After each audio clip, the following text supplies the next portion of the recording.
Good morning everyone. अब हम देखेंगे उच्चतम न्यायालय के कार्य। या हम ये भी प्रशासनिक शक्ति में देख सकते हैं कि उच्चतम न्यायालय के न्यायाधीशों को हटाया गया जाता है, क्योंकि कल हमने बताया था कि उच्चतम न्यायालय का इंडिपेंडेंस है। तो हटाने के बाद को देख के फिर हम देखें कि न्यायपालिका कार्य ये देख लें कि उच्चतम न्यायालय के न्यायाधीशों को हटाया कैसे जाता है। उच्चतम न्यायालय और उच्च न्यायालय के न्यायाधीशों की पद मुक्ति।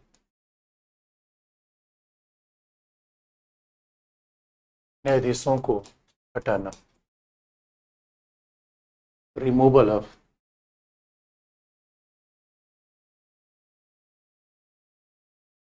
जजेस of supreme court and high court. तो कल हमने लास्ट इसी पॉइंट पे छोड़ा था कि सुप्रीम कोर्ट का इंडिपेंडेंस है, हाई कोर्ट का इंडिपेंडेंस है, तो वो गवर्नमेंट के अंतर्गत काम नहीं करती। इसलिए बच्चों देखो कि आईएएस अधिकारी गवर्नमेंट से डरे होते हैं, ट्रांसफ़र कर दिया जाएगा। सुप्रीम कोर्ट के जज का ट्रांसफ़र हो ही नहीं सकता। दूसरी बात आप देखोगे वेतन भत्ते कम नहीं हो सकते, तो ऑप्शन हटा नहीं सकते। इसका मतलब है इसीलिए इंडिपेंडेंस है, क्योंकि आप देखोगे कि जो हमारे एडमिनिस्ट्रेटिव ऑफिसर्स होते हैं, आईएएस होते हैं, वो गवर्नमेंट के सबऑर्डिनेट के रूप में काम करते हैं। तो यहाँ पे क्या है, what is base in constitution in article 124, what is base for removal of जजेस ऑफ सुप्रीम कोर्ट। तो पहला या तो मिसबिहेवियर होगा, कदाचार, इधर इट इज मिसबिहेवियर, और इधर इट इज असमर्थता, incapacity.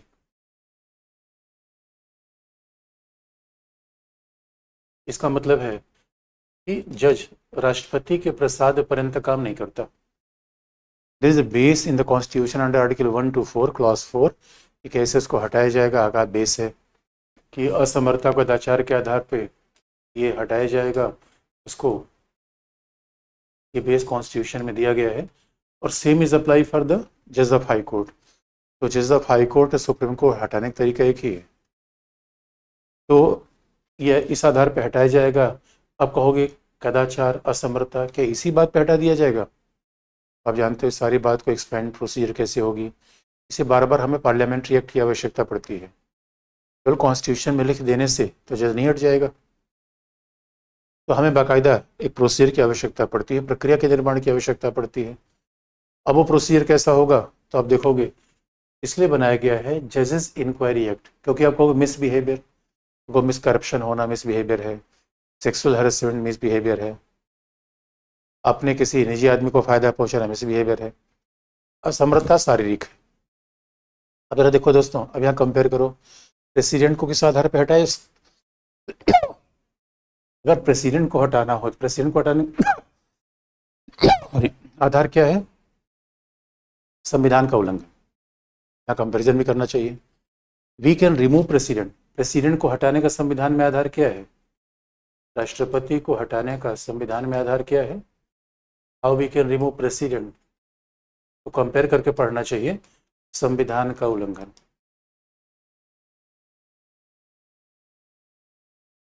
Violation of the constitution.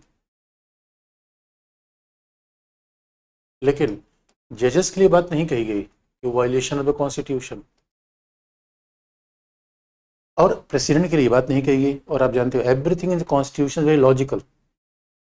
और वाइस प्रेसिडेंट के लिए कोई बात ही नहीं कही गई। वाइस प्रेसिडेंट को हटाने कोई आधार ही नहीं है, क्योंकि उसका कोई काम ही नहीं है। इसे देखो दोस्तों, जो भी संविधान में लिखा गया बड़ा लॉजिकल लिखा गया है। जजेस को इसलिए हटाया जाएगा, देखो कॉन्स्टिट्यूशन के वायलेशन के आधार पर जज को नहीं हटाया जाएगा, बल्कि इस आधार पर जज को हटाया जाएगा। सच मानो राष्ट्रपति तो हम ऐसा बनाते हैं जो कि असमर्थ ही होना तो ज़्यादा अच्छा है। राष्ट्रपति बड़ा तेज तर्रार हो जाए तो प्रॉब्लम कर देगा सरकार चलाने में।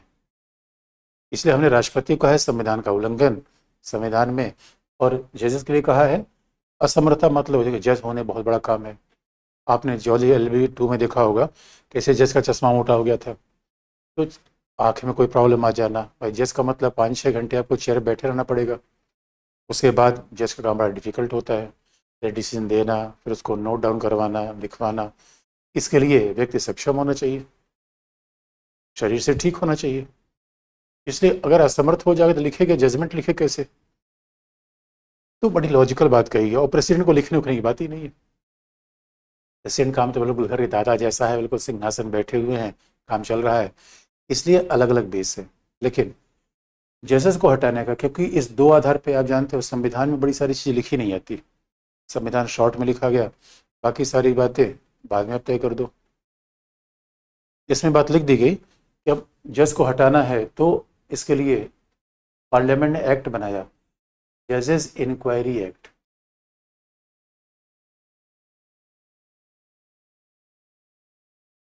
नाइनटीन 1968 न्यायाधीश जांच अधिनियम।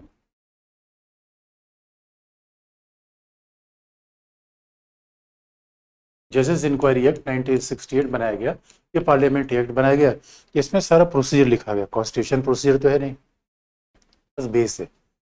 और प्रोसीजर ये है कि जब जज को कैसे हटाया जाएगा, कि पहला, जज को, ये प्रोसीजर क्या है, what is the procedure for removal of जजेस, इसमें प्रक्रिया दी गई है, प्रोसीजर।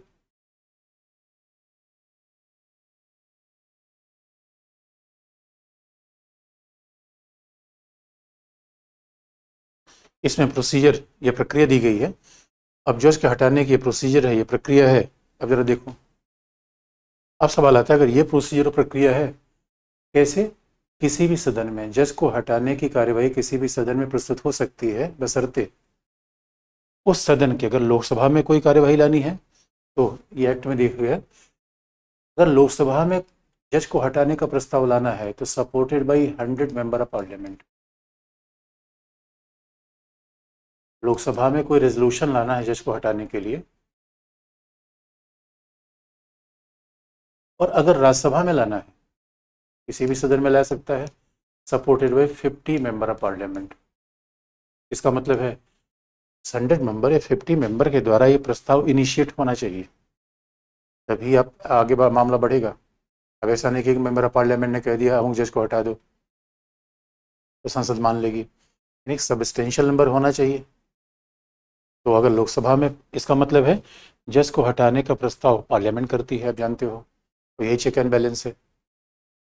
यानी जज को अपॉइंट करता है प्रेसिडेंट या कोलिजियम, हटाने का अधिकार पार्लियामेंट के पास है। क्योंकि याद रखो, गवर्नमेंट को क्यों नहीं दिया गया, क्योंकि गवर्नमेंट हमेशा जज से थोड़ा नाराज रहती है, इसलिए आप देख, लेकिन आप कहोगे सर उसी गवर्नमेंट का तो पार्लियामेंट मेजॉरिटी होती है, तो पार्लियामेंट में मेजॉरिटी दोनों हाउस में होना बड़ा मुश्किल बात है, लेकिन फिर भी ये दोनों में कहीं उठा सकता है। अब यहाँ प्रेसिडेंट को कंपेयर करना, प्रेसिडेंट को अपने ऑफिस से हटाने के लिए क्या चाहिए, 14 दिन पहले की नोटिस चाहिए और 1/4 मेंबर का सपोर्ट चाहिए। प्रेसिडेंट के लिए भी, अब हम देखो कन्फ्यूज़न होने की बात नहीं है, मैं जज प्रेसिडेंट दोनों कंपेयर कर दे रहा हूँ, और मैं कहा भी कंपेरिजन से थोड़ा पढ़ो, तो जज प्रेसिडेंट को यहाँ कंपेयर आप कर सकते हो, क्योंकि प्रेसिडेंट को भी हटाने के लिए लोकसभा राज्यसभा किसी में आप ला सकते हो रेजोल्यूशन। अब बस ये कन्फ्यूजन नहीं होना चाहिए, प्रेसिडेंट की बात जजेस इंक्वायरी एक्ट में नहीं की गई है, प्रेसिडेंट की बात अलग है। प्रेसिडेंट को इम्पीचमेंट की बात की है आर्टिकल 61 में, प्रेसिडेंट की इम्पीचमेंट के लिए कोई एक्ट है ही नहीं है, सीधा उसके कॉन्स्टिट्यूशन बात की गई है। तो प्रेसिडेंट को कंपेयर करके रखना, प्रेसिडेंट को हटाना है, किसी भी हाउस में प्रपोजल लाया सकता है, बशर्ते supported by 1/4 of the member of house, तो एक चौथाई लाना चाहिए, तो रेजोल्यूशन लाया जाएगा।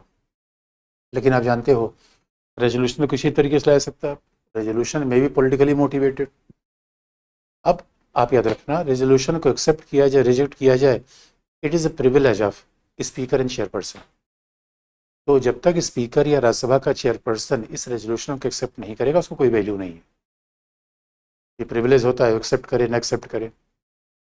जैसे जस्टिस दीपक मिश्रा के मामले में, जस्टिस दीपक मिश्रा के मामले में राज्यसभा के चेयरपर्सन ने रिजेक्ट कर दिया, राज्यसभा में प्रस्ताव आया था, but it was very much politically motivated, तो राज्यसभा के चेयरपर्सन रिजेक्ट कर दिया, हमें खत्म हो गया मामला। लेकिन बट अगर चेयरपर्सन या स्पीकर ने प्रपोजल एक्सेप्ट कर लिया तो क्या होगा, अगर चेयरपर्सन या स्पीकर ने प्रपोजल एक्सेप्ट किया तो फिर चेयरपर्सन या स्पीकर, लोकसभा के स्पीकर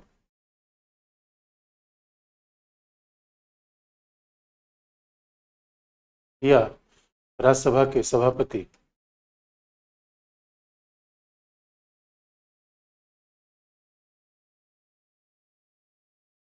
चेयरपर्सन चेयरपर्सन क्या करेंगे, एक कमेटी बनाएंगे, एक अगर एक्सेप्ट कर लिया तो कमेटी बनाएंगे। Committee shall be headed by, जो कमेटी बनेगी वो कैसे बनेगी, तो जो कमेटी बनेगी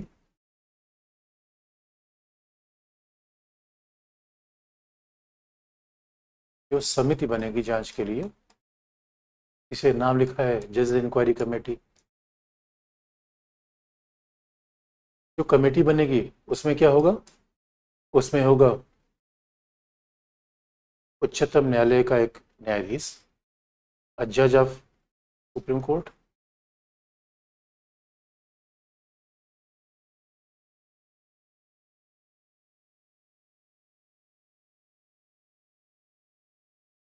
अ जज ऑफ सुप्रीम कोर्ट, और फिर उच्च न्यायालय का मुख्य न्यायाधीश, किसी उच्च न्यायालय का, उच्चतम न्यायालय का न्यायाधीश और उच्च न्यायालय का मुख्य न्यायाधीश सिटिंग होना चाहिए, जो प्रेजेंट में हो, रिटायर्ड ना हो। Chief justice of high court, यानी 25 में किसी भी हाई कोर्ट का चीफ जस्टिस, हाई कोर्ट, और एक विधि विशेषज्ञ।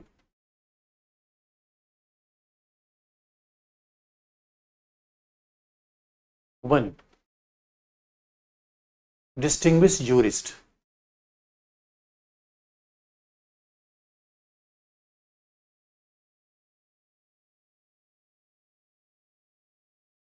तो ये बात है, जो कमेटी बनेगी दैट इज कंप्राइज ऑफ जज ऑफ सुप्रीम कोर्ट, उच्च न्यायालय के मुख्य न्यायाधीश और डिस्टिंग्विश जूरिस्ट के द्वारा ये कमेटी बनेगी। 3 लोग होंगे। और आप याद रखो, अगर ये कहते हैं कि जज के ऊपर लगाए गए आरोप सही है, अगर इन्होंने कहा कि जज के ऊपर लगाए गए आरोप सही है, तो प्रक्रिया आगे बढ़ेगी, खत्म हो जाएगी। ये बहुत महत्वपूर्ण बात है। केवल इनके कह देने से मामला नहीं बनेगा, इनको प्रूव करना पड़ेगा कि जज के ऊपर लगाए गए आरोप सही हैं। तो यहाँ भी देखो बचाव दिया गया है सारे, तो जुडिशियल इंडिपेंडेंस को इतना ध्यान में रखा गया है। Committee is not comprise of political masters. Committee में जज आ रहे हैं, तो कोई जज तो जज के खिलाफ नहीं काम करेगा, इसलिए उनको पूरा बचाव दिया गया है। अगर इन्होंने ऐसा प्रस्ताव पारित कर दिया तब क्या होगा, तब तब ये शुरुआत हो सकती है लोकसभा या राज्यसभा, मान लो कोई भी हाउस हो, राज्यसभा यानी काउंसिल ऑफ स्टेट, राज्यसभा क्या करेगी, तब इस प्रस्ताव की शुरुआत होगी। वो लोकसभा में हो सकती है, राज्यसभा में हो सकती है, किसी भी हाउस में, उसमें बहस शुरू होगी फिर, और यहाँ पे चर्चा होगी, लोकसभा में फिर इस पे डिस्कशन होगा।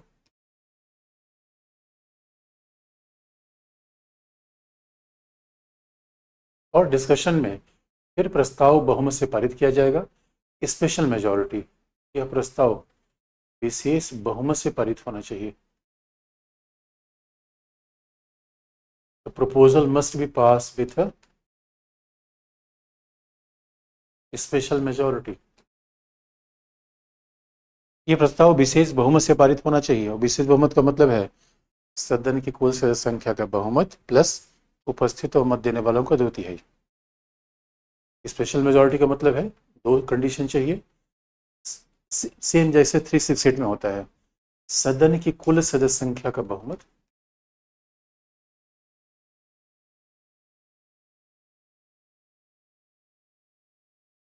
सदन की कुल सदस्य संख्या का बहुमत,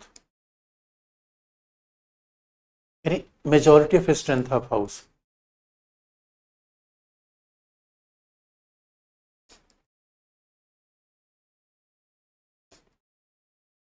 प्लस प्लस उपस्थित और मत देने वालों का 2/3। बच्चों यही बात 368 में है, यही बहुमत 368 में जरूरत है, उपस्थित एवं मत देने वालों का 2/3। 2/3 प्रेजेंट एंड वोटिंग।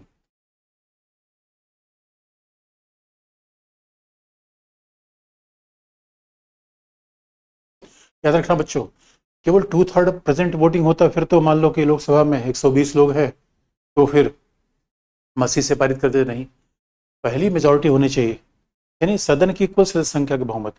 कुल सदस्य संख्या का मत दोनों में अलग अलग, और दोनों में अलग अलग पारित होगा। ज्वाइंट सेशन नहीं हो सकता इसके लिए, दोनों अलग अलग पारित होगा। लोकसभा अलग पारित करेगी, राज्यसभा अलग पारित करेगी। और जब बहस होगा तो इसमें जज को अपना पक्ष रखने का अधिकार होगा, वो स्वयं रख सकता है, जज के माध्यम से रख सकता है, अगर उसकी बात सुनी जाएगी। हमारे यहाँ पहली बार उच्चतम न्यायालय के जज थे जस्टिस वी रामास्वामी, उनके खिलाफ ये मामला चला था। उनके खिलाफ ऐसा मामला था कि अब उच्च न्यायालय के जब वो जज थे, खिलाफ मामला था, सरकार का पैसा आया और कोर्ट में काम करवाने के लिए उन्हें सारा पैसा आपने ले लिया। अब ये करप्शन है बच्चों। जस्टिस सौमित्र सेन, जस्टिस सौमित्र सेन क्या था, एक मामले में सरकार के मुखिया बने थे, अंपायर बने थे, लेकिन कंपनी सारा पैसा अपने खाते में ट्रांसफर करवा लिया। ये क्या है, एक मामला होता है मिसबिहेवियर, दुर्व्यवहार, ये सारे मामले मिसबिहेवियर के हैं, दुर्व्यवहार के।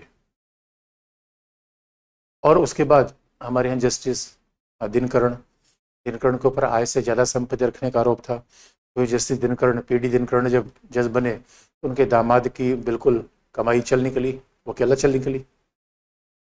ये सब मिसबिहेवियर के एग्जाम्पल है। एक बार बड़ा इंटरेस्टिंग है, जस्टिस गोगोई चीफ जस्टिस थे, उनके ऊपर एक उनके कर्मचारी ने आरोप लगा दिया कि उन्होंने सेक्सुअल हरेसमेंट किया। अब बड़ा इंटरेस्टिंग पार्ट है, चीफ जस्टिस के ऊपर ये आरोप लगाया, जब जांच कौन करे। ये बड़ा विवाद का विषय था, लेकिन उनके ऊपर कोई आरोप नहीं लगा, फिर मामला आगे नहीं बढ़ा। ये सारे एग्जाम्पल हैं कि आधार बनते हैं किसी जज को हटा दिया जाए। जज के हटाने के आधार बनते हैं। तो जस्टिस पीडी दिनकरण के बारे में बड़ा मामला गड़बड़ हुआ था। पीडी दिनकरण को कॉलेजियम ने कह दिया था कि मद्रास से इनको सुप्रीम कोर्ट भेज दो। तब तक बार काउंसिल ऑफ इंडिया ने कहा, अरे भाई इनके खिलाफ तमाम मामले हैं, आप सुप्रीम कोर्ट इनको कैसे भेज रहे हो। उसके बाद क्या हुआ कि जस्टिस पीडी दिनकरण को ट्रांसफर कर दिया गया सिक्किम हाई कोर्ट। अब कहाँ सुप्रीम कोर्ट जाने वाले थे, कहाँ मद्रास से सिक्किम चले गए। तो सिक्किम के लोगों ने कहा कि भैया सारे भ्रष्ट लोगों को लेने के लिए हम ही हैं, उन लोगों ने हड़ताल कर दिया। बाद में हुआ कि पार्लियामेंट ने इनके खिलाफ प्रस्ताव चलाया, लेकिन जितने जजेस खिलाफ आज तक ये मामला आया है उन्होंने रिजाइन कर दिया। रामास्वामी के खिलाफ तो लोकसभा ने प्रस्ताव पारित कर दिया था, राज्यसभा में पारित नहीं हो पाया। बाकी पे तो वोटिंग हुई ही नहीं, उन्होंने पहले रिजाइन कर दिया। अब जानते हो जज आके हाँ अपनी बचाव करेगा तो बड़ी फजीयत होगी, बड़ी बेइज्जती होगी। तो कोई जज आना नहीं चाहता और ऐसा मामला होता है तो रिजाइन कर देता है। लेकिन आप कहते हो, आप कहोगे सर ये तो पॉलिटिकल बेस पे लगाया जा सकता है, तो नहीं, इंक्वायरी कमेटी तो ये इनसे बनी हुई है। तो जब एक सदन पारित कर देगा तो फिर दूसरे सदन के पास जाएगा, राज्यसभा ने पारित कर दिया तो फिर लोकसभा के पास जाएगा, और लोकसभा ने भी पारित कर दिया, हाउस ऑफ पीपल ने, तो फिर तब फिर राष्ट्रपति उस जज को, लोकसभा भी इसी बहुमत से पारित करेगी, यही मेजॉरिटी लोकसभा में चाहिए। उसके बाद जैसे पारित किया जाएगा उसके बाद फिर राष्ट्रपति उसे अपने पद से हटा देगा। अब याद रखना, राष्ट्रपति को भी हटाने का कार्य दोनों संसद का है, लेकिन राष्ट्रपति के खिलाफ जो बहुमत होता है वो ज़्यादा है। उसमें लिखा गया केवल एक बात है, आर्टिकल 61 में केवल एक बात है, सदन की कुल सदस्य संख्या का 2/3। राष्ट्रपति को हटाना ज़्यादा टफ है। राष्ट्रपति के लिए कोई कमेटी वमेटी नहीं बनती। राष्ट्रपति के लिए कहा गया सदन की कुल सदस्य संख्या का 2/3 मेजोरिटी ऑफ स्ट्रेंथ था, वो से एक ही बात राष्ट्रपति की लिखी गई है, यानी 543 का 2/3 और 245 का 2/3। ये है जजेस को हटाने का तरीका। इसलिए बच्चों ये बहुत टफ तरीका है, और इसे कहा भी जाता है कि इसका बल्कि कोई ऑल्टरनेट चाहिए हमें। और इतना भाई संसद काम बढ़ रहे हैं, मान लो भ्रष्टाचार के आरोप लगे जज पे, हर बार संसद आए उन्हें हटाने के लिए, भी बात ठीक नहीं है। लोग कह रहे हैं यार इसका कोई अलग अलग तरीका अपनाया जाए। यद्यप एक बार ऐसा हुआ भट्टाचार्य जी केस में, भट्टाचार्य जी केस में सुप्रीम कोर्ट ने कह दिया कि हम एक इनर हाउस यानी इन हाउस प्रोसीजर बनाएंगे। इन हाउस प्रोसीजर नहीं काम करता। इसका मतलब है कि हम भ्रष्ट न्यायाधीशों खुद ही देखेंगे, हम भ्रष्ट न्यायाधीशों को देखेंगे। लेकिन अब सवाल है कि सौमित्र सेन के मामले में बड़ा अजीब किस्सा हुआ। सौमित्र सेन के ऊपर जब भ्रष्टाचार का आरोप आया तो सुप्रीम कोर्ट ने कोलकाता हाई कोर्ट के चीफ जस्टिस को कहा भाई सौमित्र सेन से कह दी छुट्टी चले जाए। मैं कहा नहीं जाऊँगा। अब बताओ, यानी बात ध्यान रखना, हमारे यहाँ हाई कोर्ट के जज को सुप्रीम कोर्ट का चीफ जस्टिस भी नहीं हटा सकता। हटाएगा तो पार्लियामेंट और राष्ट्रपति। हाँ, चीफ जस्टिस कह सकता है भैया छुट्टी चले जाओ, ना गए तो क्या होगा। इन हाउस प्रोसीजर काम नहीं करता, नैतिक है, मान लिया ठीक है। फिर उन्होंने क्या कहा, इनको काम मत दो। तो कोलकाता हाई कोर्ट के चीफ जस्टिस ने काम इनको नहीं दिया, उनका ये बड़ी अच्छी बात है, बिना काम का पैसा मिल रहा है। तो मामला टफ है, इसलिए कहा भी जाता है कि हमारे पास एक ऐसा तरीका होना चाहिए आजकल जो जुडिशरी का अकाउंटेबिलिटी ज़्यादा अच्छे तरीके से रखे। और आप कभी प्रेसिडेंट की बात करो तो अब इसमें जैसे कंपैरिजन से पढ़ना चाहिए पीटी के लिए खास तौर पे, कि न्यायाधीश को हटाया जा रहा है तो प्रेसिडेंट को कैसे हटाया जाएगा। अब उसके बाद जरा देखें उच्चतम न्यायालय कार्य क्या है। ये तो बेसिक बात ही देख लिया। ये हमने अभी सुप्रीम कोर्ट का एडमिनिस्ट्रेटिव स्ट्रक्चर देखा। ये तो एडमिनिस्ट्रेटिव है, अपॉइंटमेंट, रिमूवल, हटाना, वेतन, भत्ते। तो जरा सोच के देखो, हमारे यहाँ हमारे संविधान में जुडिशरी के सारे एडमिनिस्ट्रेटिव पार्ट इसलिए रख दिए गए क्योंकि संविधान का मिसयूज ना होने पाए। जरा सोचे बच्चों, अगर संविधान के मिसयूज की बात हो जाती बड़ा प्रॉब्लम आती। इसे हमने तो ज़्यादा चीज़ों को रख दिया कि भाई न रहेगी बांस न बाजेगी बांसुड़ी। अब जरा देखो उसके बाद क्या होगा। अब उसके बाद है उच्चतम न्यायालय के कार्य।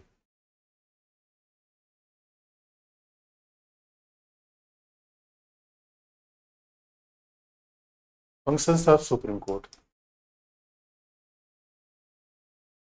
Role of supreme court.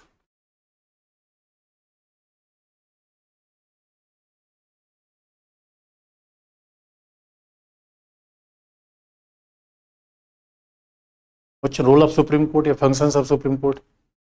अब इसका मतलब और फंक्शन को दो भागों में बांट सकते हैं। पहला, सुप्रीम कोर्ट कैसे काम करता है, एक संवैधानिक न्यायालय के रूप में। Supreme court work like constitutional court.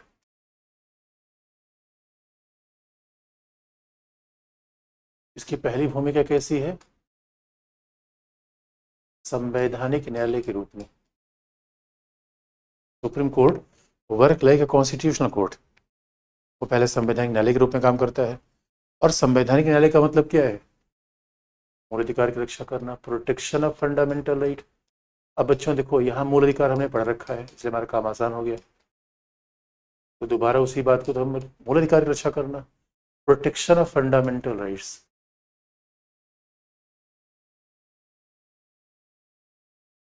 दूसरा, उसके बाद क्या आता है, एक तो मूल अधिकार की रक्षा करना, उसके बाद क्या आता है कि संघीय विवादों को हल करना, रेजोल्यूशन ऑफ फेडरल डिस्प्यूट।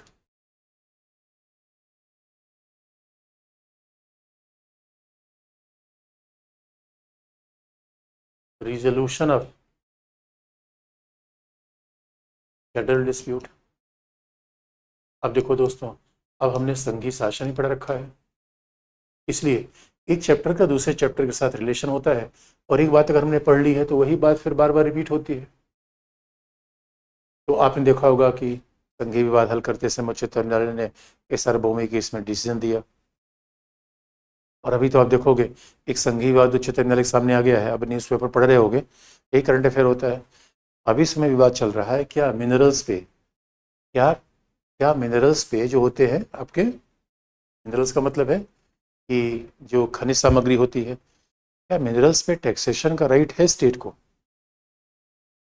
हमारा संविधान तो नहीं देता। लेकिन इस बारे में अभी डिस्प्यूट मचा हुआ है, राज्य अभी सुप्रीम कोर्ट में मामला चल रहा है।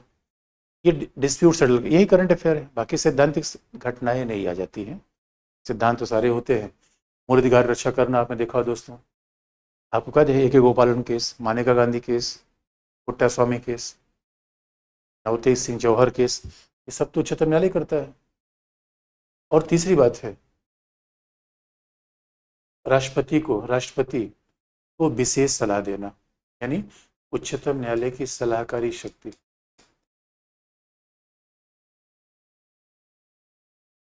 और संघीय विवाद को हल करने को कहा जाता है उच्चतम न्यायालय की आरंभिक शक्ति, ओरिजिनल ज्यूरिसडिक्शन।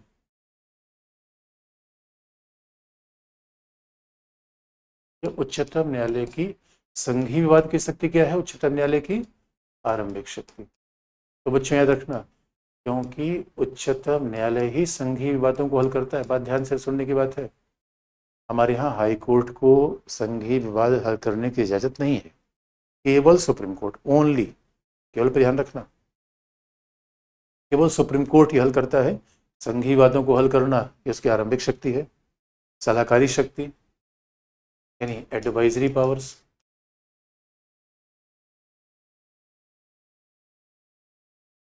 एडवाइजरी पावर्स है। उसके बाद ये मूल अधिकारों की रक्षा कहलाते हैं रिट, रिट अधिकारिता, रिट ज्यूरिसडिक्शन यानी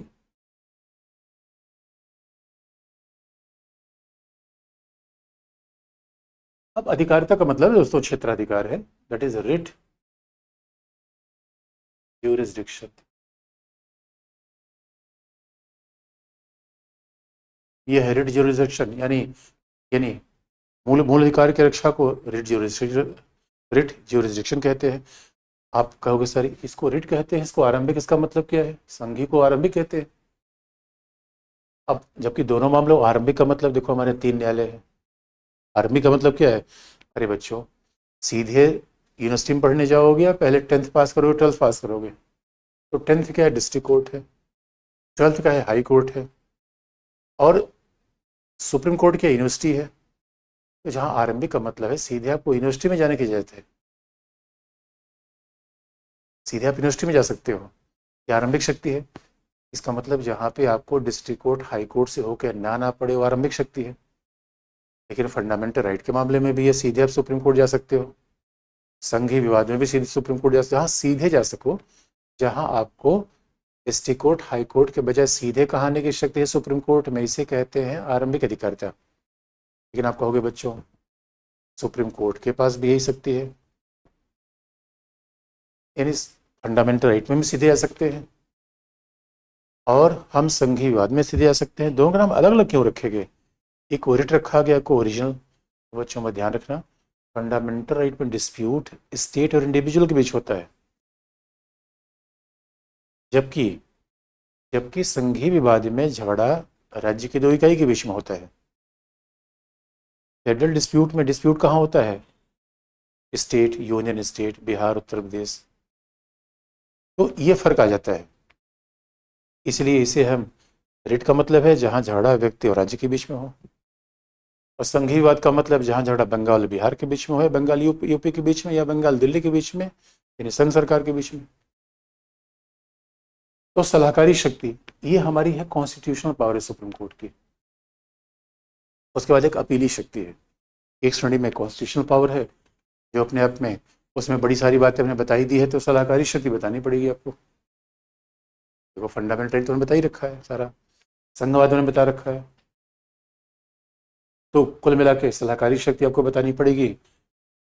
और उसके बाद फिर हम देखेंगे न्यायिक सक्रियता, न्यायिक पुनरावलोकन, उसी बेस पे आगे बढ़ेंगे। न्यायिक पुनरावलोकन, और सच मानो दोस्तों यही सुप्रीम कोर्ट की पावर है, तो न्यायिक पुनरावलोकन है, न्यायिक सक्रियता है, बस शब्दों का है फिर हो जाता है। उसके बाद सुप्रीम कोर्ट के पास क्या शक्ति है? अपीली, अपीलेटेड पावर। पहला सुप्रीम कोर्ट कैसा है? कॉन्स्टिट्यूशनल पावर के रूप में। दूसरा है अपीलेटेड।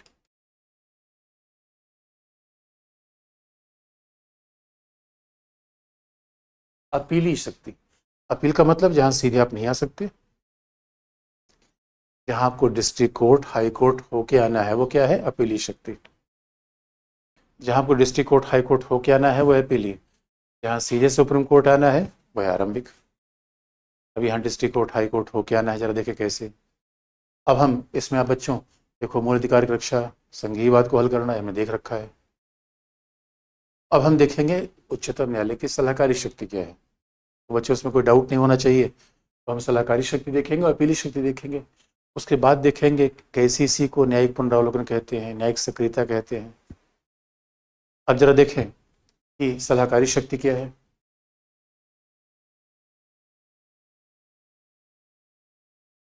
Advisory jurisdiction of supreme court.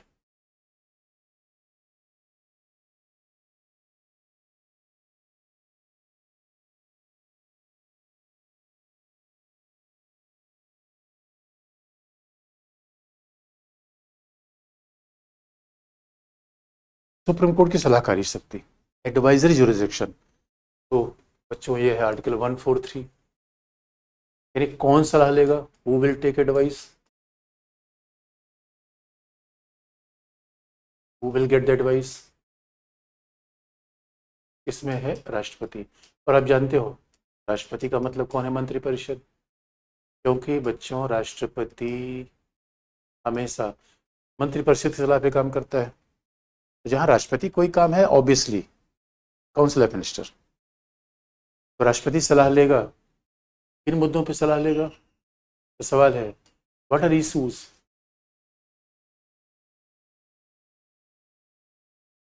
किन मुद्दों पर सलाह लेगा, what is issues for the, तो दो बातें हैं। पहला what are issues for advisory jurisdiction, issue पहला है कि पहला सार्वजनिक महत्व के विषय, इशूज ऑफ पब्लिक इंपॉर्टेंस, पहला है जहां मुद्दा लेगा सार्वजनिक महत्व के विषय।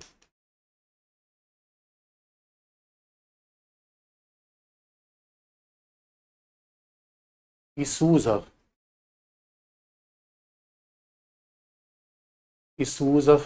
पब्लिक इंपॉर्टेंस, सार्वजनिक महत्व के विषय पहला जहां लिया जाएगा, किन मुद्दों पर सलाह ली जाएगी, सार्वजनिक महत्व के विषय के मुद्दों पर सलाह लिया जाएगा। अब सार्वजनिक महत्व के विषय के मुद्दे बहुत सारे हो सकते हैं, उसमें बड़ी सारी दोस्तों हो सकते हैं, जैसे कि सार्वजनिक महत्व के मुद्दे क्या हो सकते हैं,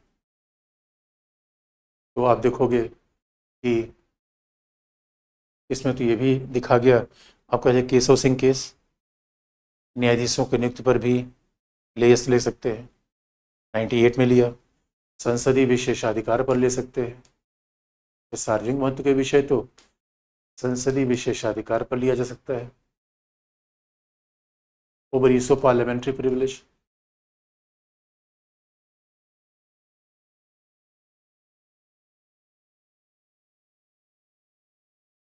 तो संसदीय विशेषाधिकार के मुद्दे पर हम ले सकते हैं, over use of parliamentary privilege ले सकते हैं, पहली बात। दूसरा कहाँ ले सकते हैं फिर दोस्तों, इसमें भी ले सकते हैं, एक बार तो सलाह ये ले लिया गया कि बताओ अयोध्या में मस्जिद थी, मंदिर थी, इस्माइल फारूकी केस में एक बार तो ये लिख दिया कि अयोध्या में बताया जाए कि मंदिर थी या मस्जिद, इस पर भी सलाह मांगी गई।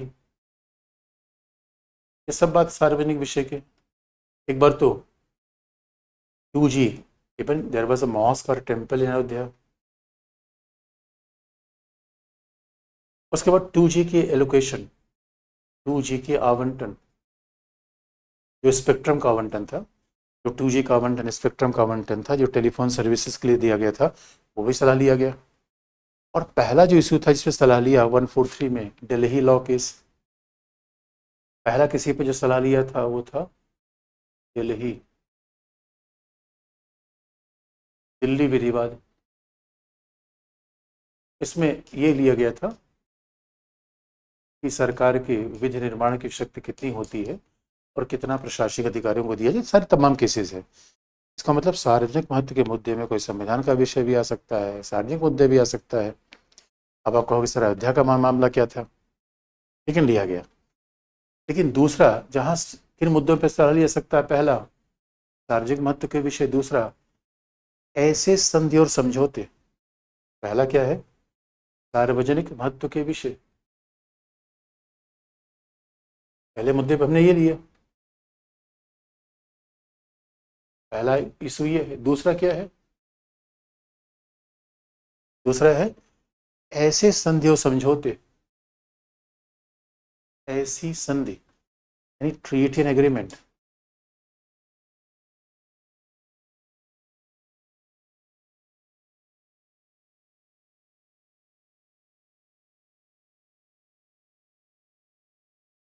ऐसे संधि और समझौते जो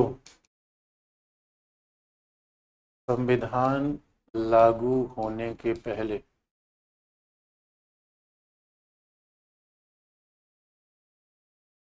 पहले किए गए हों, यानी those treaties and agreement which come into force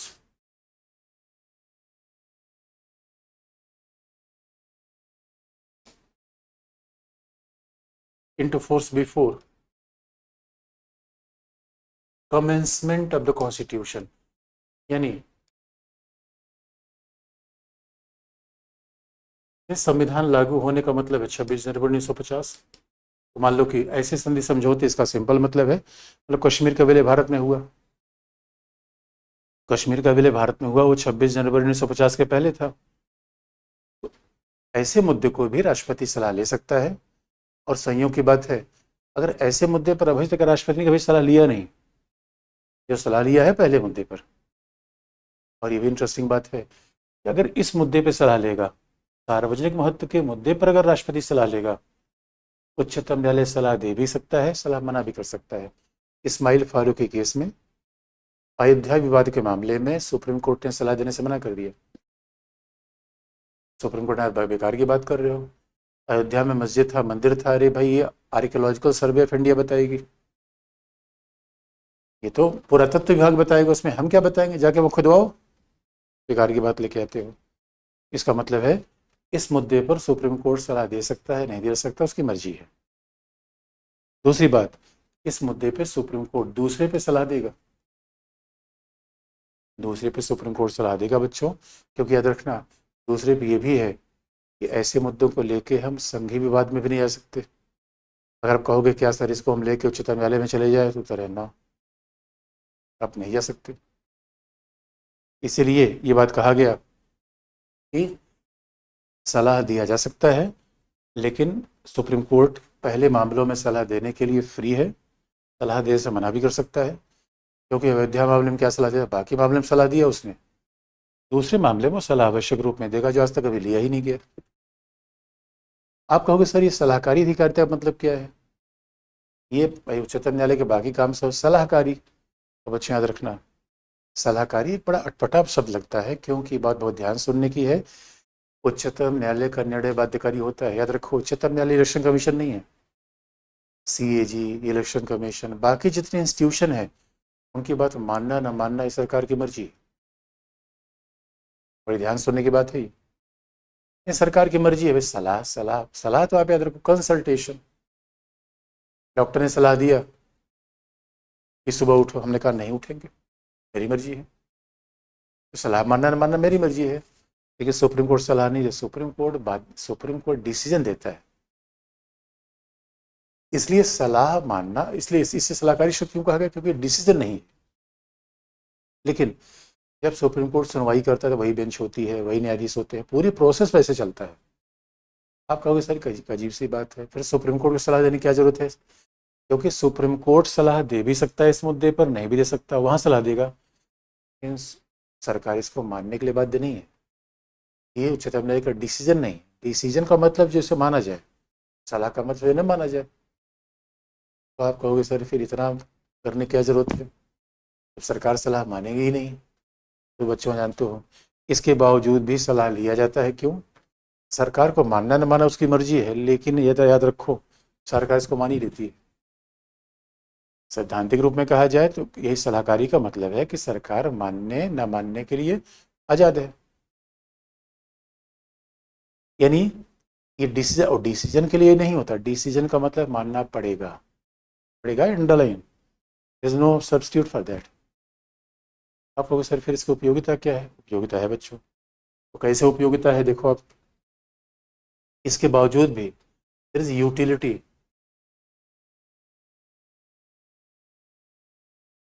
ये कैसे, इसकी यूटिलिटी है, एडवाइजरी ज्यूरिसडिक्शन की यूटिलिटी कैसी है,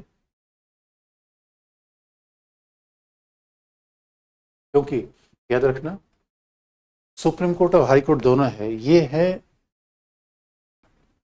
हमारे यहाँ, सुप्रीम कोर्ट एम्स जैसा है भाई। एम्स के डॉक्टर ने जो कह दिया वो क्या है, वो नजीर बन जाएगी, एविडेंस बन जाएगा, नीचे वाला डॉक्टर से अस्वीकार नहीं कर सकता।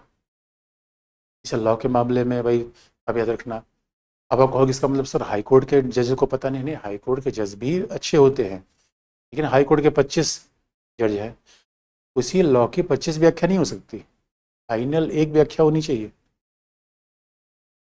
इसी लॉ की तो फाइनल व्याख्या एक ही होनी चाहिए था, तो 25 व्याख्या हम करेंगे। इसलिए कहा भी जाता है कि उच्चतम न्यायालय और उच्च न्यायालय दोनों कोर्ट ऑफ रिकॉर्ड है। खासतौर पर उच्चतम न्यायालय क्या है, उच्च न्याय उच्च ये सुप्रीम कोर्ट क्या होता है, कोर्ट ऑफ रिकॉर्ड, अभिलेख का न्यायालय है।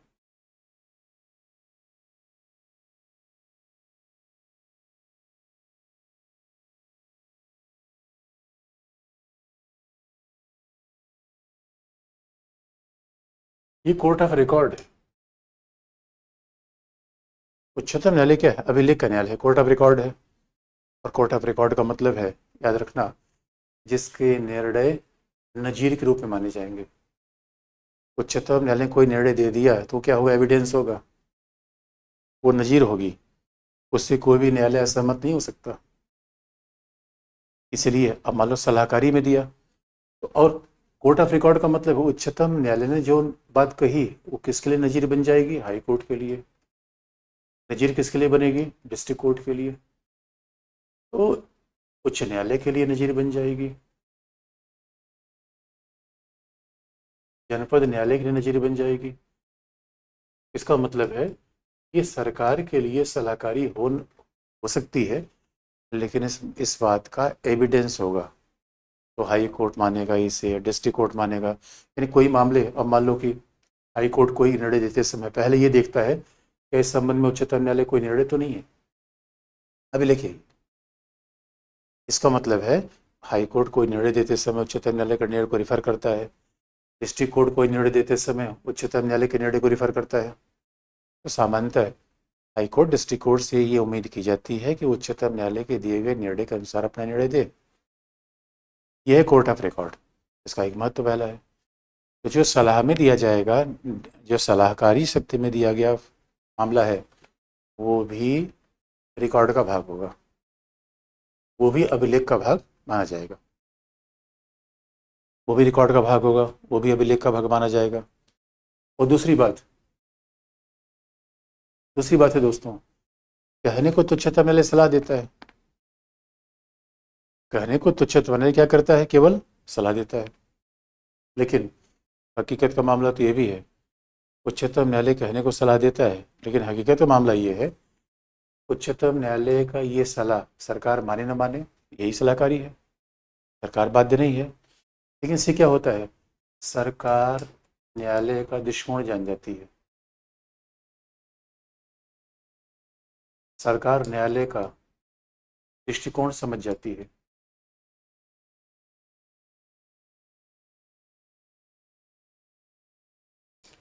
Even government can know, government come to know about the approach of court over any particular issue. Government can know about approach of court over any issue. इससे होता क्या है, मान लो कि आज की डेट में, अब देखो सलाह क्यों सरकार लेती है, अब याद रखना, अगर सलाह सरकार उच्चतम न्यायालय ने सलाह दिया, सरकार ने नहीं माना, उसे क्या फर्क पड़ता है, सलाह देने के बाद क्या होगा, सरकार को पता चल जाएगा कि उच्चतम न्यायालय के इस मामले पर क्या नजरिया है। अब मान लो एनजेसी, राष्ट्रीय न्यायिक नियुक्ति आयोग, अगर वो हमने पहले सलाह ले लिया होता तो ऐसा हम न बनाते कि हमने सलाह नहीं लिया। अब मान लो भाई डॉक्टर सलाह ले लेंगे, तो सलाह लेने के बाद ये तो काम करेंगे, प्रिकॉशन तो लेंगे। तो सलाह में सब, सलाह माने न माने प्रिकॉशन तो ले सकते हैं। तो हम प्रिकॉशन लेते हैं, इसीलिए क्या होता है कि उच्च सरकार के दृष्टिकोण को, न्यायालय को क्या पता चल जाता है, सरकार का नज़रिया क्या है, सरकार का मतलब न्यायालय का इस मामले में नज़रिया क्या होगा। सरकार कोई ऐसा लॉ नहीं बनाएगी जो न्यायालय से रद्द कर दे, तो फायदा होता है। Even we can get opinion of judiciary in advance, we can get opinion of judiciary in the advance, ये सबसे बड़ी फायदा है। एडवांस में ही सलाह ले लिया तो उस हिसाब से प्रिकॉशन ले लिया, तो न्यायालय के खराब निर्णय से बच गए। क्योंकि दोस्तों कोई सरकार नहीं चाहती न्यायालय खराब निर्णय के खिलाफ आए। कोई न्यायालय जब खराब निर्णय दे देता है तो जनमत बनता है। फिर भाई आम देखो, एक बात याद रखे बच्चों, आम जनता ये नहीं समझती कि 32 क्या है, 131 क्या है, ये सब आम जनता नहीं समझती। जैसे आरंभिक अधिकारिता क्या 131 है, आरंभिक अधिकारिता क्या है, आर्टिकल 131 है। अब अब गांव किसी दादा से जाके पूछो कि दादा ये बताओ कि आर्टिकल 131 क्या है, तो कहेगा भाई ये 131 का मतलब क्या है यार। तो संघीय विवाद को हल कैसे करता है सुप्रीम कोर्ट, 131 में। इसमें क्या है, 143। अरे ये तो पढ़े लिखे लोगों की बातें हैं, आम आदमी कहाँ इसको जानता है। लेकिन आप जानते हो कि जब जब ये बात पता चलती है, आम आदमी को ये पता चलता है कि सुप्रीम कोर्ट ने कुछ सरकार के खिलाफ कहा है, तो फिर क्या होता है, आज आम आदमी को ये लगता है सरकार भी गड़बड़ काम कर रही है। इसलिए आप देखो उच्चतम न्यायालय का निर्णय जनमत बना देता है। कोई भी सरकार ये नहीं चाहती कि उच्चतम न्यायालय के खिलाफ काम करे। और तीसरी बात ये भी याद रखना बच्चों कि जो उच्चतम न्यायालय का सलाह है व्यवहारिक रूप में वो बाइंडिंग ही होती है। जो उच्चतम न्यायालय की सलाह है, एडवाइस ऑफ सुप्रीम कोर्ट,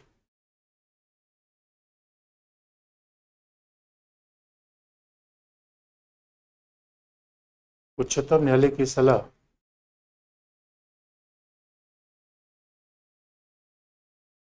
व्यवहारिक रूप में बाध्यकारी हो जाती है। Practically it becomes binding. Advice of supreme court becomes practically binding. ये उच्चतम न्यायालय की सलाह व्यवहारिक रूप में क्या हो जाती है, बाध्यकारी हो जाती है। बाध्यकारी कैसे, आपने देखा होगा जो कोलिजियम का सिस्टम आया है 98 में, ये उच्चतम न्यायालय ने सलाह के द्वारा दिया। विशेषाधिकार के मतलब सलाह के द्वारा दिया। उच्चतम न्यायालय के द्वारा दिया गया सलाह व्यवहारिक रूप में बाध्यकारी हो जाता है, क्योंकि उसके खिलाफ अगर कोई कानून बनाओगे तो उच्चतम न्यायालय रद्द कर देगा। इसीलिए इसकी उपयोगिता होती है, इसका बड़ा महत्व होता है। ये उच्चतम न्यायालय की क्या है, सलाहकारी शक्ति है।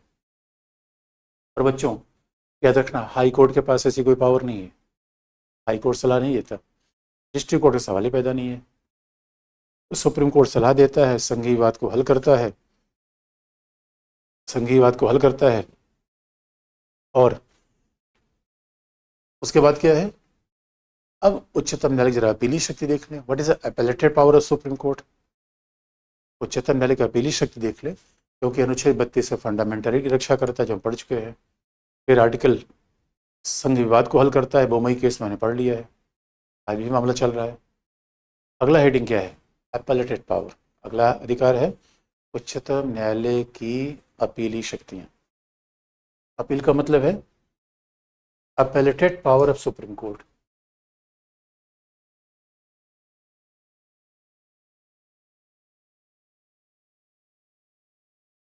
न्यायालय की अपीली शक्ति।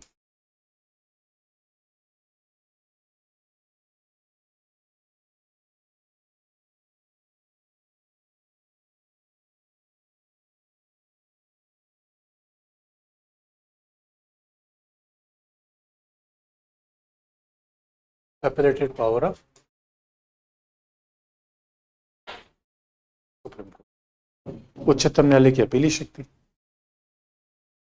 और बच्चों अपीली का मतलब है, आप जानते हो हमारे 3 कोर्ट है, पहले डिस्ट्रिक्ट कोर्ट से मामला हाई कोर्ट आता है, और फिर हाई कोर्ट किसके पास आता है, सुप्रीम कोर्ट। जो मामले हाई कोर्ट से सुप्रीम कोर्ट आए वो क्या है, अपीली। और जो मामले सीधे सुप्रीम कोर्ट में आ जाए वह क्या है, आरंभिक। अपीली अधिकारिता क्या है, एक तरीके से जब हम हाई कोर्ट से सुप्रीम कोर्ट में आएंगे तब क्या है, इट इज अपीलेटेड पावर, ये है अपीली अधिकारिता, ये अपीली अधिकारिता है।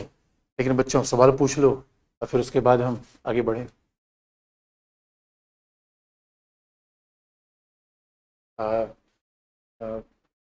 BGHC दिमाग क्या, आप इसी वजह से संसदीय विशेषाधिकार क्या है। अरे मेरे बच्चे अंकित, संसदीय विशेषाधिकार सांसदों को मिलने वाले विशेषाधिकार है, उसमें विधायक भी शामिल है। अरे मेरे बच्चे कल मैंने बताया था तुमको, आप पिछली क्लास में बता चुका हूँ, पिछला एक बार रिवीजन कर लो, ये सब मेरे बच्चे बोलते जा रहे हैं। किसी बच्चे ने पूछा है म्युनिसिपल मजिस्ट्रेट आपराधिक मामलों को देख सकता है? नहीं बच्चे, म्युनिसिपल मजिस्ट्रेट केवल सिविल मामलों को देखता है। किसी बच्चे स्पेशल कोर्ट क्या है? अरे हमारे पोक्सो स्पेशल कोर्ट है, सीबीआई का स्पेशल कोर्ट है। स्पेशल कोर्ट मतलब डिस्ट्रिक्ट कोर्ट, याद रखना। स्पेशल कोर्ट मतलब डिस्ट्रिक्ट कोर्ट। और वो स्पेशल कोर्ट क्यों बना? वो स्पेशल कोर्ट क्यों बना? क्योंकि स्पेशल कोर्ट स्पेशल कानून के कारण आया, इस स्पेशल कोर्ट बना। जज इंक्वायरी एक्ट को कौन लागू करता है? के बारे हमारे बच्चों, संसद लागू करती है। लागू करने का मतलब क्या है? संसद प्रस्ताव पारित करती है। सुप्रीम कोर्ट एपेलेटेड पावर किसके खिलाफ यूज कर सकता है? हाई कोर्ट के खिलाफ। अभी अपेलेटेड पावर में आएंगे। हाई कोर्ट के खिलाफ सुप्रीम कोर्ट आता है। किसी प्रीवी काउंसिल, अरे मेरे बच्चों याद रखो, जब हमारे यहाँ गवर्नमेंट ऑफ इंडिया के 1935 से पहली बार जो सुप्रीम कोर्ट अभी है वो फेडरल कोर्ट था उसका नाम। तो फेडरल कोर्ट जब निर्णय देता था उसकी सुनवाई जाके इंग्लैंड में होती थी, उसका नाम था प्रीवी काउंसिल। प्रीवी काउंसिल विधि विशेषज्ञों की एक संस्था थी जो भारत के संघीय शक्ति के खिलाफ अपील लेती थी। उसको हम प्रीवी काउंसिल के रूप में जानते, उसी को प्रीवी काउंसिल कहा जाता था, अब नहीं है। सविता ने पूछा अपीली शक्ति क्या है? अरे सविता मेरी बच्ची, अपीली शक्ति का मतलब क्या है? दो बच्चों के बीच झगड़ा हुआ तो डिस्ट्रिक्ट कोर्ट क्या है? मम्मी है। हाई कोर्ट क्या है? पापा है। और सुप्रीम कोर्ट क्या है? दादा है। तो पापा के झगड़े से दादा के पास अपील करना क्या है? हाई कोर्ट से सुप्रीम कोर्ट में अपील करना क्या है? यह है अपीली शक्ति। तो आपने बता दिया, तो मम्मी क्या है? डिस्ट्रिक्ट कोर्ट है। पापा क्या है? हाई कोर्ट है। दादाजी क्या है? सुप्रीम कोर्ट है। तो पापा के झगड़े से दादा को अपील करना, ये क्या है? अपीली शक्ति। क्या वास्तविक लोकतंत्र अभी भी है परिस्थिति के अनुसार? पारस ने पूछा है। पारस चिंता मत करना यार, देखो फंडामेंटल राइट है, संविधान है, प्रेस है, पॉलिटिकल डिस्प्यूट मत जाओ। किसी बच्चे ने क्या डीसी फांसी की सजा दे सकता है? अरे दोस्तों डीसी नहीं, डिस्ट्रिक्ट जज, डिस्ट्रिक्ट कलेक्टर नहीं, डिस्ट्रिक्ट जज या डिस्ट्रिक्ट मजिस्ट्रेट नहीं, डिस्ट्रिक्ट जज फांसी की भी सजा दे सकता है, डेथ पेनल्टी दे सकता है, बिल्कुल दे सकता है वो। अगर गवर्नमेंट के किसी अधिकारी के अगेंस्ट केस हो तो जज इंडिपेंडेंट है अपना डिसीजन देने के लिए, या फिर वो गवर्नमेंट? अरे नहीं नहीं नहीं नहीं, अरे मेरे बच्चों, सुप्रीम कोर्ट में तो 99% मामले सरकार खिलाफ आते हैं, तो सरकार में बैठने कोई विशेषाधिकार थोड़े है। संसद संख्या बहुमत कौन सा? सामान्य 1/4 जिसको संघ कौन सा?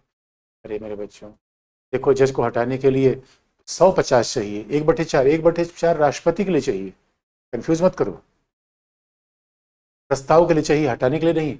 जज के ऊपर हटाने का प्रस्ताव आ रहा है तो चाहिए 1/4। जज पर आरोप सिद्ध हो जाता है तो उसके ऊपर कार्यवाही होगी। अरे आरोप सिद्ध हो जाता है तो फिर उसको हटा दिया जाएगा पद से। इस पर मुख्य परीक्षा सवाल कैसे बनेगा?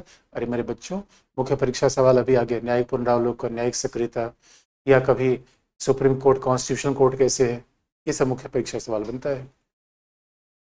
डायरेक्ट सुप्रीम कोर्ट में करें तो आरंभिक होगा ना सर? हाँ बिल्कुल सही बात है, ज्योत्सना ने कहा है। अगर कोई मामला हम डायरेक्ट दादाजी के पास ले जाएं, मान लो बच्चों को भी झगड़ा हो, तो मम्मी है डिस्ट्रिक्ट कोर्ट, मम्मी के पास नहीं गया, पापा हाई कोर्ट है उनके पास भी नहीं गया, मैं सीधे किसके पास गया? दादाजी के पास, सुप्रीम कोर्ट। आज किसी में सर स्पीकर दोबारा निर्धारित किए जाते हैं? सबिता तुम्हारा सवाल नहीं ठीक है, सवाल मतलब समझ नहीं पाया मैं। मार्शल लॉ क्या होता है सर? अरे जगदीश मेरे बच्चे, मैंने आर्टिकल 34 में तुमको बता रखा है। मार्शल लॉ का मतलब है जिस क्षेत्र में उपद्रव हो जाए, हिंसा हो जाए, वहाँ सेना की तैनाती कर दी जाए लोक व्यवस्था बनाने के लिए, इसी को मार्शल लॉ कहते हैं। वहाँ पुलिस रहेगा, कप्तान रहेगा, लेकिन उनकी सहायता के लिए सेना जाएगी। सुप्रीम कोर्ट 222 डेज वर्क करता है पर जान। अरे मेरे देखो, सुप्रीम कोर्ट काम बहुत ज़्यादा होता है। ऐसे देखो सुप्रीम कोर्ट में दोस्तों काम भी, लेकिन हाँ इतनी छुट्टी थोड़ा कम करने की बात चलती है। लेकिन मेरे बच्चों, सुप्रीम कोर्ट का काम बहुत बड़ा होता है, पहले डिसीजन देना, फिर पढ़ना, फिर लिखना उस जजमेंट को। सर कमेटी क्या काम है? रिमूवल ऑफ जज ऑफ नहीं नहीं नहीं, साक्षी कमेटी क्या करती है? रिकमेंडेशन देती है, आरोप सही है गलत है, आरोप सही है गलत है। किसी बच्चे ने पूछा लाइव स्ट्रीमिंग का पर्पज क्या है? अरे मेरे बच्चे, लाइव स्ट्रीमिंग पर्पज क्या है? न्याय आम लोगों तक पहुंचे, आम लोगों की जानकारी न्याय के बारे में बढ़े और न्यायिक लीगल लिटरेसी बढ़े और स्वाभाविक तौर पर लोगों को पता भी चल जाए कि सुप्रीम कोर्ट काम कैसे करता है, ट्रांसपेरेंसी बढ़ेगी। अब जानते हो टेक्नोलॉजी ट्रांसपेरेंसी बढ़ाती है। सर ने पूछा अगर उच्चतम न्यायालय व संसद को एक कर दिया जाए तो क्या देश लोग अरे मेरे, तुम तो सेपरेशन ऑफ पावर का बेड़ागर करने जा रहे हो। तुम कहना चाहते हो कि अरे ऐसे थोड़ी होता है मेरे बच्चों, इतना ऐसे मत सोचो यार कि उच्चतम न्यायालय संसद को एक कर दोगे। तुम तो कह रहे हो शेर और बकरी को एक कर देंगे, ऐसे थोड़ी होता है। उच्चतम न्यायालय न्यायाधीश के खिलाफ प्रस्ताव पारित कर दिया और संसद में 2/3 बहुमत नहीं मिला तो क्या होगा? नहीं हटेगा। संसद में 2/3 बहुमत नहीं मिला तो नहीं हटेगा। नजीर, नजीर किसे? Evidence, evidence. सचिन ने पूछा नजीर का मतलब एविडेंस। सुप्रीम कोर्ट का डिसीजन मंजूर नहीं हो तो आगे अपील कर सकते हैं? नहीं मेरे, सुप्रीम कोर्ट का डिसीजन अगर मंजूर ना हो तो फिर भगवान मंजूर करेगा, लेकिन रिव्यू पिटीशन और क्यूरिटी पिटीशन होती है। कल मैं आपको बताऊंगा इस अपील के भी बाद भी मामला रिजेक्ट हो जाए तो रिव्यू पिटीशन जाऊंगा, फिर मैं क्यूरिटी पिटीशन पे जाऊंगा। फिल्म के लिए बता दिए क्या पढ़े सर? क्या? अरे मेरे नेहा ने पूछा है। नेहा मेरे बच्चे से जितना मैंने बता दिया इसको अच्छे से पढ़ो, पीटी अपने आप हो जाएगा। शब्दों पर ध्यान दो, कंपैरिजन करके पढ़ो। जैसे मैंने कहा जज को हटाना है तो राष्ट्रपति को भी ध्यान दे के पढ़ो। इसमें शेर कौन है बकरे? रे मेरे बच्चों, शेर बकरी मत। ये मेरे बच्चे बड़े शरारती और बावरे हो गए हैं। स्पीकर किसके द्वारा चुने जाते हैं सविता? स्पीकर का चयन होता है वो है सांसदों के द्वारा। सर पीएम ने कौन ऑनेसी कौन काम कौन करते? पीएम ना सर, पीएम ना ऑनेसी काम कौन करते थे यार? समझ नहीं पाया मैं, क्या पूछ रहे हो इधर मेरे बच्चे? हम लोग को आईपीसी आईपीएस सीआरपीसी पढ़ना है क्या? नहीं नवती, अरे नवनीत वकील थोड़े बनना है मेरे बच्चे, कुछ नहीं पढ़ना है। आईपीसी बस संविधान पढ़ लेते ना बहुत है। अरे स्विमिंग पूल में नहाया जाता है, समुद्र में नहीं। आईपीसी सीआरपीसी समुद्र है, अभी समुद्र छोड़ दो। सर जी अगर जज निर्दोष हो तो रिजाइन क्यों करते हैं? अब देखो एक बात याद रखो मेरे बच्चे, अब जज इतना फजीहत होने के बाद, अब इतना जब जिसके खिलाफ फजीहत हो गया तो बद अच्छा बदनाम बुरा। अब कौन भ्रष्ट है कौन भ्रष्ट नहीं, लेकिन एक बार हल्ला मच गया तो समझ सकते हो तो बड़ी गड़बड़ हो जाती है। मानवीय ने कारण 629 क्या है? मानवीय इसके अंतर्गत उच्चतम न्यायालय आरंभिक अधिकारिता में संघीय विवादों को हल करता है। सुप्रीम कोर्ट का डिसीजन गवर्नमेंट के लिए क्या बाध्यकारी? हाँ मेरे बच्चे, स्वीटी स्वीटी याद रखना है, बाध्यकारी है, यानी सरकार को मानना पड़ेगा। सरकार की बात मानने के लिए बाध्य है क्या उच्चतम न्यायालय? नहीं नहीं नहीं, उच्चतम न्यायालय सरकार की बात मानने के लिए बाध्य थोड़े है। हर जज कितने साल तक नियुक्त रहता है? 62 65। हाईकोर्ट में 62 और सुप्रीम कोर्ट में 65। Difference between misbehaviour and unconstitutional, Richa ने पूछा है। देखो रिचा, अनकॉन्स्टिट्यूशनल का मतलब संविधान के खिलाफ काम करना, मिसबिहेवियर तो भ्रष्ट आचरण। मिसबिहेवियर क्या है? भ्रष्ट आचरण हो जाना, चोरी कर लेना, सेक्सुअल हरेसमेंट करना, ये क्या है? मिसबिहेवियर है। एससी को जज को हटा सकता है? नहीं नहीं मेरे बच्चों, हमने कहा ना उच्चतम न्यायालय किसी जज को नहीं हटा सकता। हटाने का अधिकार राष्ट्रपति को है पार्लियामेंट के रिकमेंडेशन के बाद। किसी बच्चे ने कहा कि 142 क्या है, मैं बताऊंगा बच्चों। अब किसी ने आपकी कितनी क्लास होगी? जल्दी खत्म होने वाली, चिंता मत करो, अब बस जल्दी खत्म होने वाली क्लास बच्चों। अब तो न्यायपालिका, न्यायपालिका तो आखिरी टॉपिक है। अब उसके बाद जो आप कहोगे कि प्रस्तावना हुआ है वो सब तो एक दिन का मामला है, बस न्यायपालिका तो आखिरी क्लास है हमारी। आप मेरे क्वेश्चन के आंसर नहीं देते। निर्देश नीतीश ने क्या कहा है मेरे बच्चे? अरे कल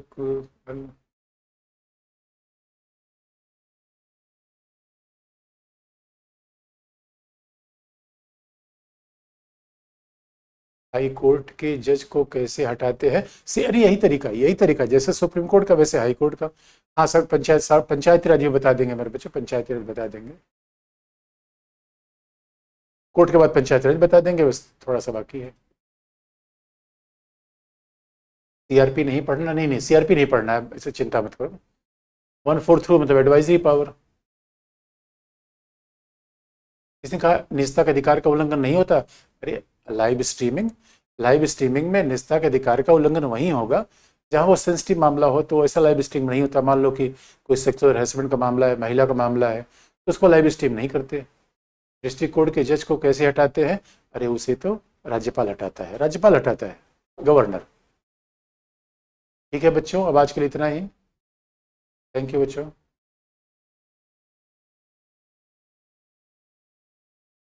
हाँ, जज साहब को महाभियोग के द्वारा तो हटाया जाता है। हाँ, अंतर्राष्ट्रीय संबंध हमें पढ़ाना है बच्चों।